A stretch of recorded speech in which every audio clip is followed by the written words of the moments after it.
Hello, and welcome to Getting to Good Enough, a podcast to help you let go of perfectionism so you can do more of what you love. I'm Shannon Wilkinson, a life coach in Portland, Oregon. I'm a recovering perfectionist who's getting better at good enough. And I'm Janine Adams, a certified professional organizer in St. Louis, Missouri, and I'm lucky enough to be naturally good at good enough. And today we're talking about process versus product and why you should care. Hey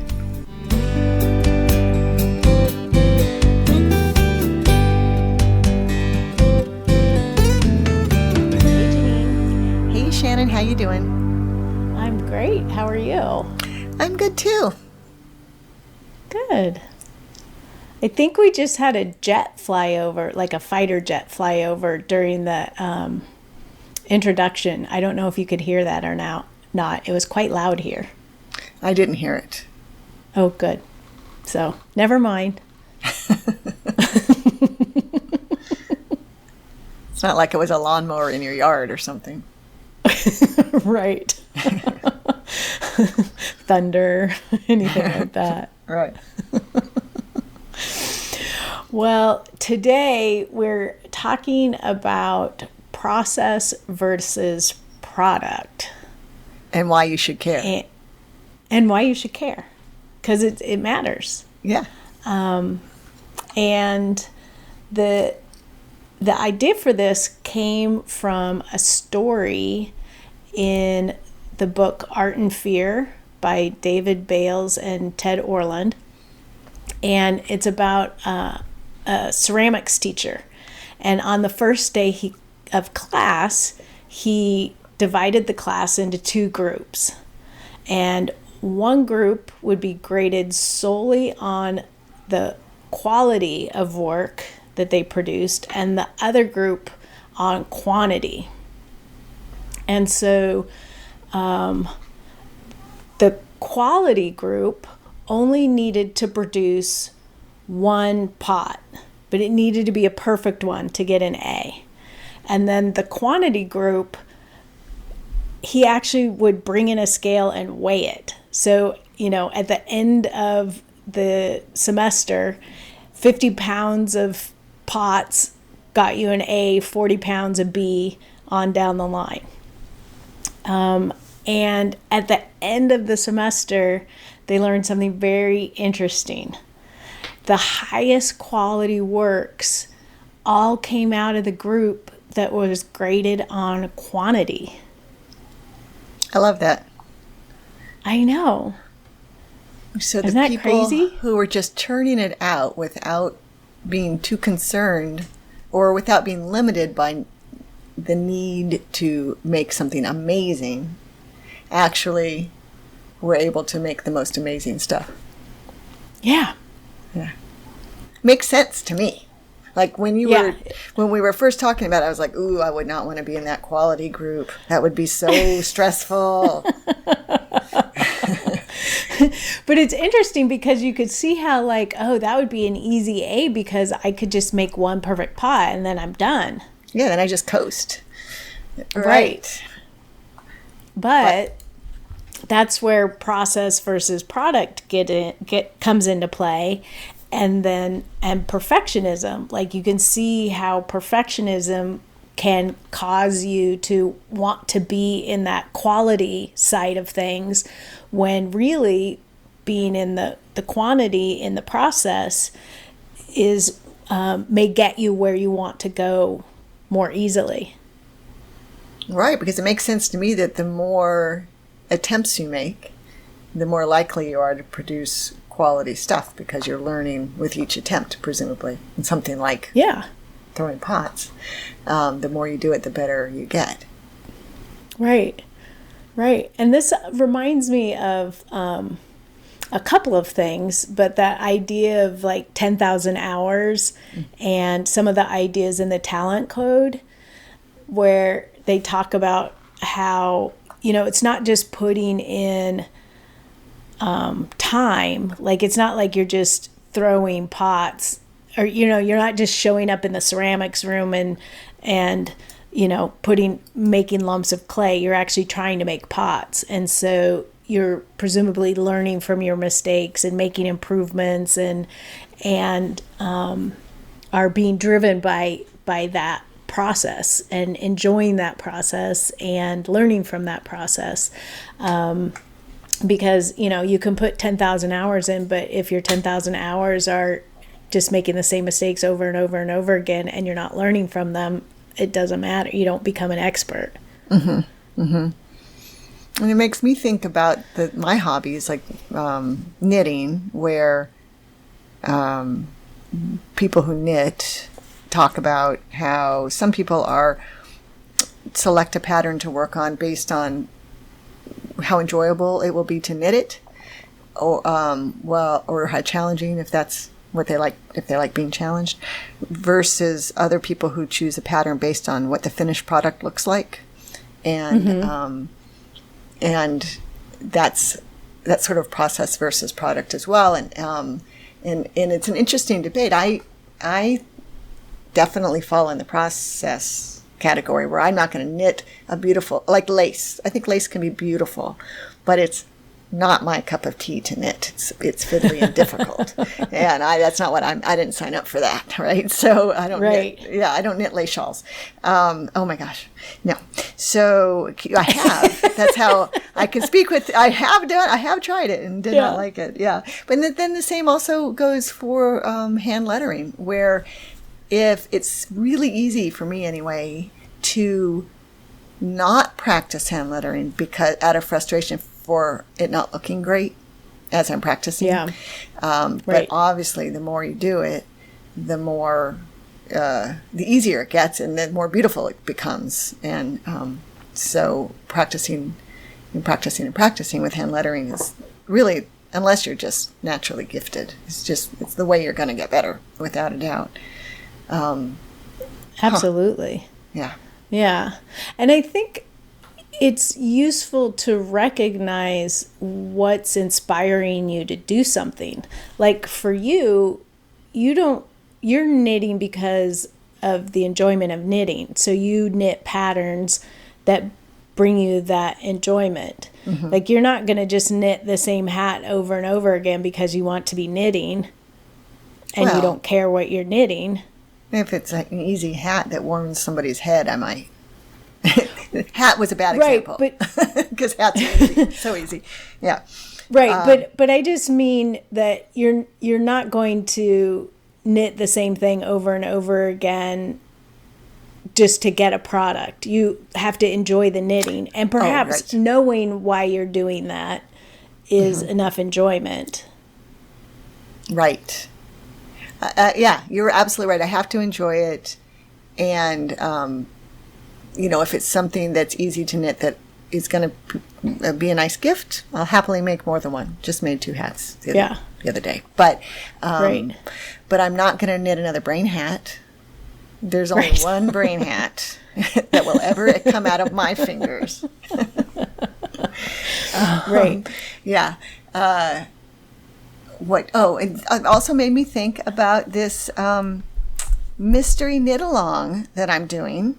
That is so much fun, and anybody can do it. Although, if you get in late, you're not knitting along as much. So people around the internet are all knitting the same thing, and it's a mystery. We don't know what it is.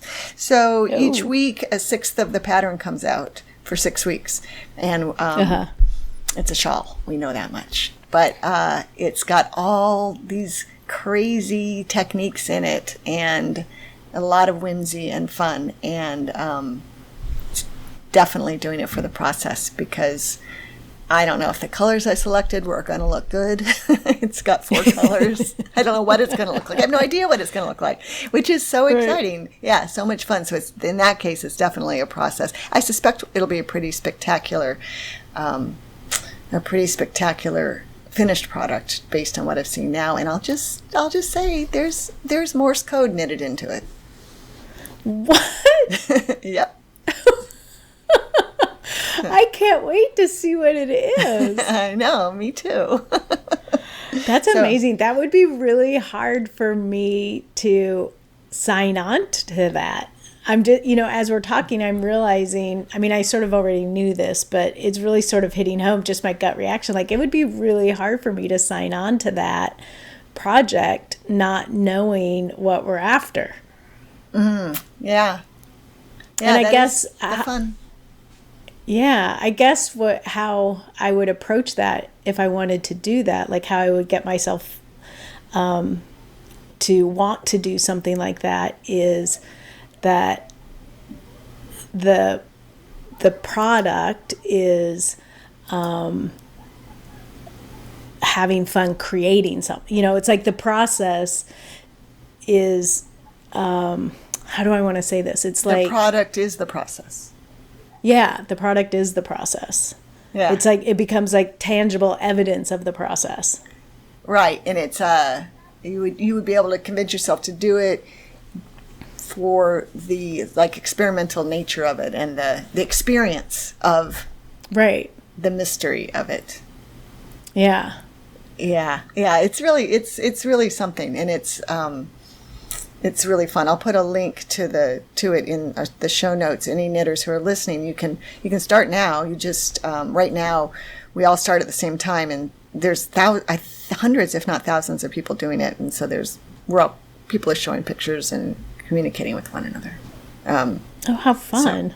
So, yeah, it's really neat, and it's fun to see all the different color combinations and so forth. Yeah, yeah, that's great.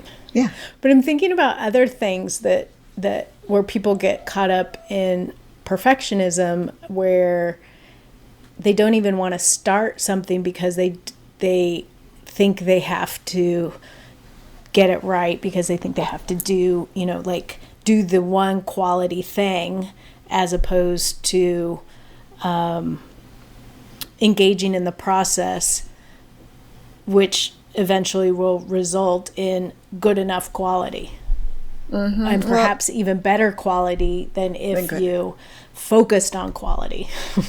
Right. Well, I would think like many artistic endeavors might be that way. Painting or creating sculpture or anything. But the thing that jumped into my head as you were talking was, because it's always all about me, is genealogy. So genealogy. I talk to people who say, I have no idea how to do it. I have no idea. I can't start it because I don't know how to do it right. And that's one of my messages in genealogy is it's a marathon, not a sprint. And it's about the process. Because there's no finish line genealogy. Right. And you don't have to do it right. I mean, we all make mistakes at the beginning, and we just keep going. We learn as we go. Mm-hmm.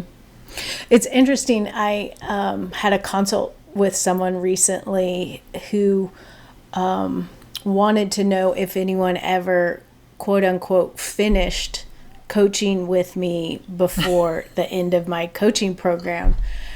And I didn't know how to answer that, because, I mean, the response is, well, you're actually never finished.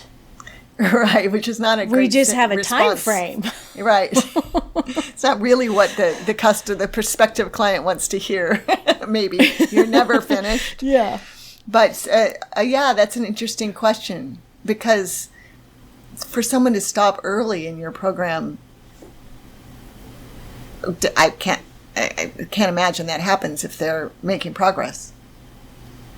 Right. Well, and, my take on it is, even if we achieve the goals that you set out at the beginning, there's always ways to bring more ease in, to make things more fun, to open up the possibilities to what you couldn't even see before we started.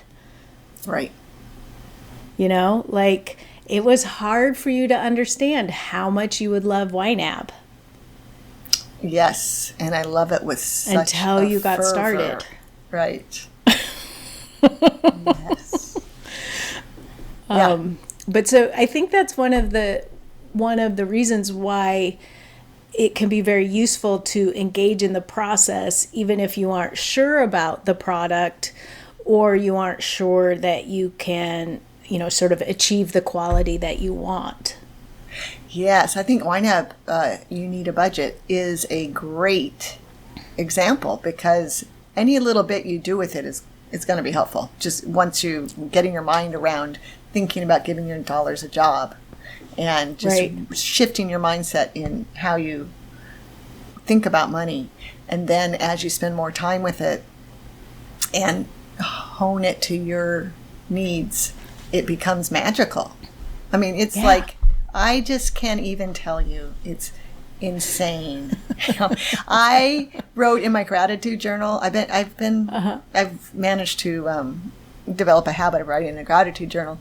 And on July 31st, I wrote that I was grateful that tomorrow was August 1st and I got to budget.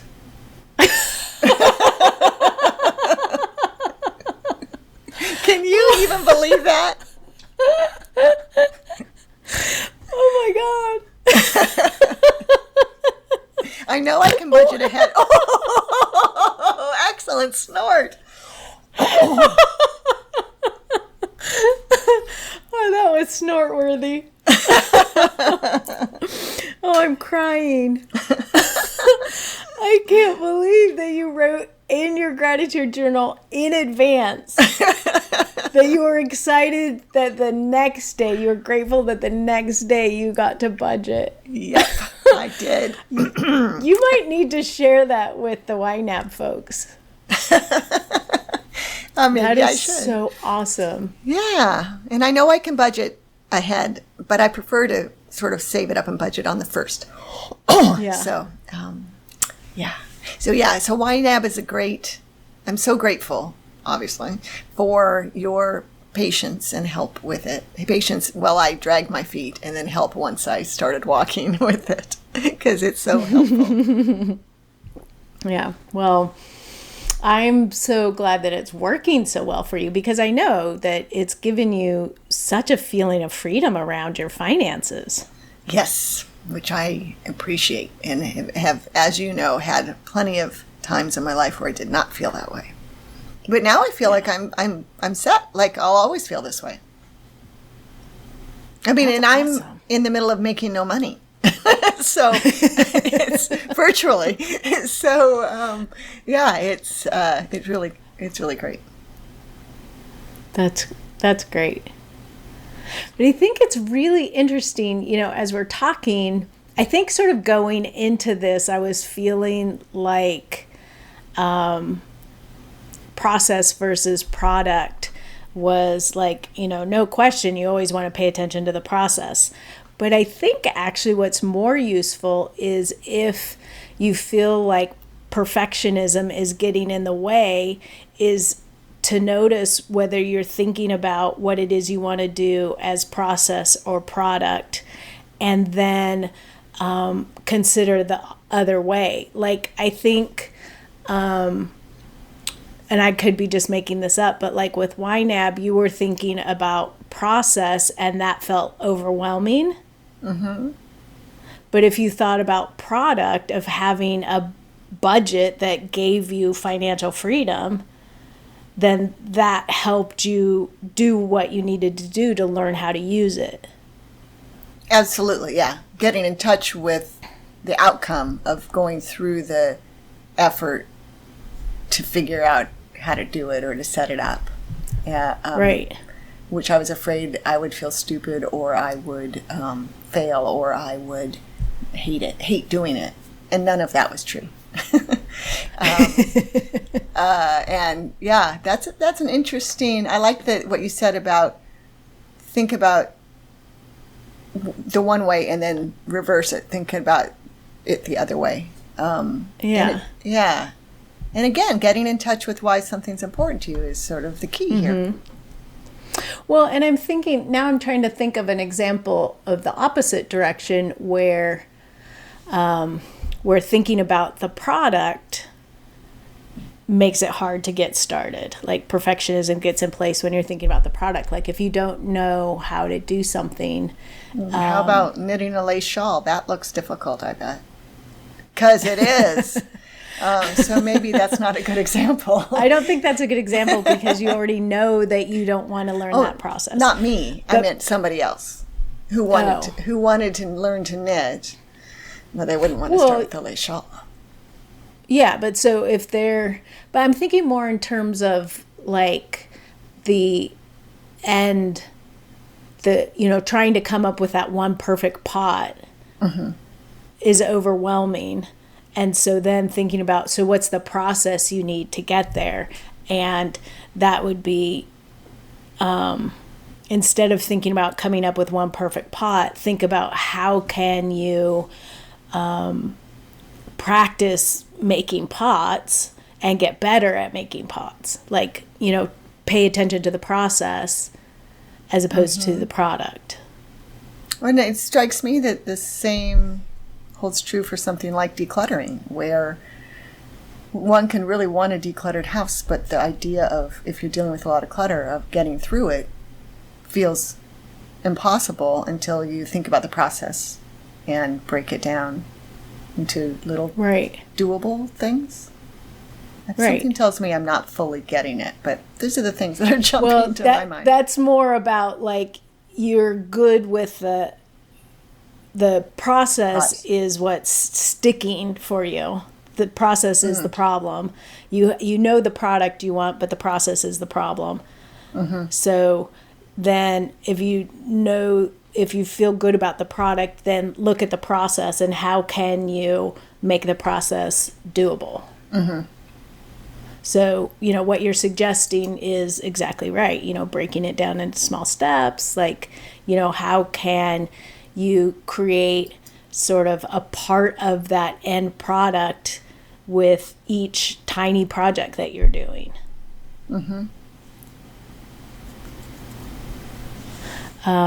But I just think it's useful to sort of, to not think that, process versus product is good or bad. It's just, what's working for you and what isn't working for you, and do the opposite. Look at the opposite thing. If you feel really inspired by the product, but the process seems overwhelming, then look at the process and how can you make that doable. If you're good with the process, but don't know the product, then get in touch with that. Like why it matters to you. A worthwhile consideration. Yes. So anything else to say about process versus product? I'm all processed out. Well, excellent. I think we have a good product here and we can end. Nice. So we want to hear from you. How do you feel about process versus product? Do you lean more towards making pots by weight or trying to get the perfect pot? You can let us know on social media. At Twitter, we're at GTG Enough, and on Facebook and Instagram, we're at Getting to Good Enough. You can leave a comment on the show notes at gettingtogoodenough.com, or you can leave us a voicemail at 413-424-GTGE. That's 4843. But for now, this is Shannon Wilkinson in Portland, Oregon. And Janine Adams in St. Louis, Missouri. And we hope that good enough is getting easier for you. I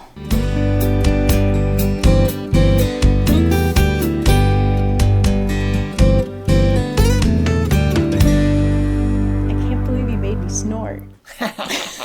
My work here is complete.